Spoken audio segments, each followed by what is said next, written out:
Nasa Baguio ka ba? Puntahan mo rin to, Baguio Cathedral. Hello again mga kapatid! Andito kami ngayon sa SM Baguio, pero pupunta tayo sa Cathedral Church dito sa Baguio. Dito kami nag-exit kasi gusto kong makita yung alma mater ko, University of the Cordilleras. Dito ako graduate. Magna pa nga ako Magna 9 years. Charot, walking distance lang naman, kaya maglalakad tayo. Meron ditong nagbebenta ng wood carvings. Ayan. Maganda yung weather ngayon kasi hindi umuulan. Kaso super init naman. Pero maglalakad pa rin tayo kasi super lapit lang. Andito na nga kami, traffic as usual. Medyo nakakatakot mag-cross. Pero no choice, kaya let's go! Ito yung pinaka-entrance ng church. Nakasulat dito Baguio Cathedral of Our Lady of the Atonement.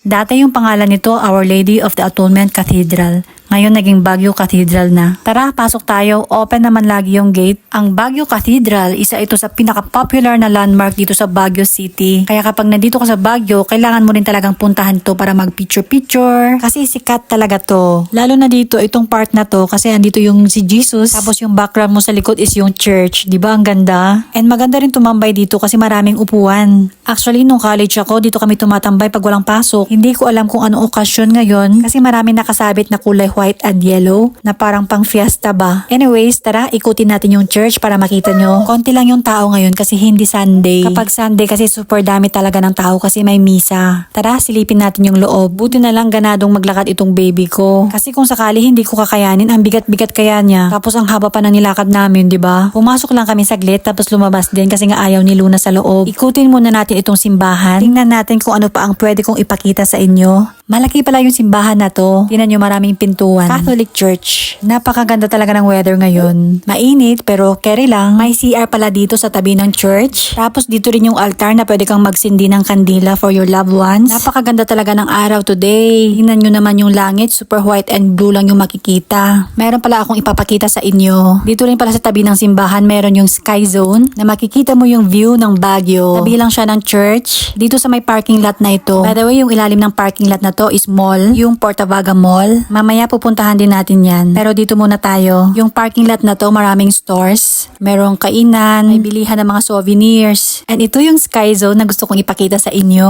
O diba, tanaw mo ang Baguio. Mas maganda sana kung zoom ko yung camera ko para makita nyo ng mas malapitan. Pero sorry, hindi ko nagawa. Syempre, hindi ko palalagpasin. Kailangan din namin mag-selfie ng baby ko dito sa area na to. After namin dito, lakad-lakad ulit. Tingnan natin kung ano pa ang pwedeng makita dito sa malapit sa simbahan. Tapos bigla kong naalala, meron din palang coffee shop dito malapit. Isang coffee shop na unique actually. Tara, puntahan natin. Basta pag may makita kang hagdan malapit sa simbahan, ito yun. Ito yung coffee shop. Sinabi kong unique kasi merong mga books na pwede mong basahin habang nagkakape ka. Alam ko yung mga libro is free naman to read. Meron din silang snacks, hindi lang coffee. Paglabas mo, parking lot na. Tapos yung baba ng parking lot is Portavaga Mall. Pumasok na nga kami dito sa mall. Meron daw kasing play area dito yung mga bata. Kaya ito hinhanap namin. Akala ko nga sa SM lang ang merong indoor play area. Meron din pala dito sa Portavaga Mall. Mahirap pala hanapin kasi ang lawak ng mall.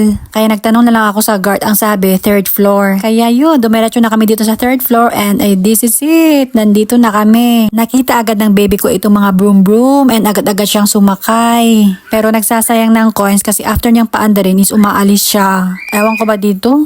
Hindi niya tinatapos. Papasok sana kami dito sa loob ng play area mismo kasi tinuturo niya. Kaso nung nakita niya may mga seniors na guardians yung mga bata, umatras. Mas mura pala ang bayad dito compared sa SM. Sa SM ang 1 hour 250 pesos. Dito 1 hour is 150 pesos. So dahil ayaw niya nga sa loob kasi maraming matatanda, dito lang siya sa mga broom. So after niya magsawa, bumalik kami sa SM para kumain. Dahil favorite niya yung pasta na naman yung binigay ko sa kanya. Okay lang, hindi naman araw-araw. After namin kumain, umuwi na rin kami. Ito pala yung tinatawag nilang Stubosa sa La Trinidad Benguet sa KM3. Yung maraming colorful na houses. Isa rin to sa mga dinadayo ng turista. Ang ganda sa mga pictures pero yung actual is ganito, maraming sampay. Pero compare naman sa dati is gumanda naman ngayon. Kaya kapag nasa Baguio ka, kailangan mo rin itong puntahan. Malapit lang naman. This is all for this video. Thanks for watching. Follow for more. Bye!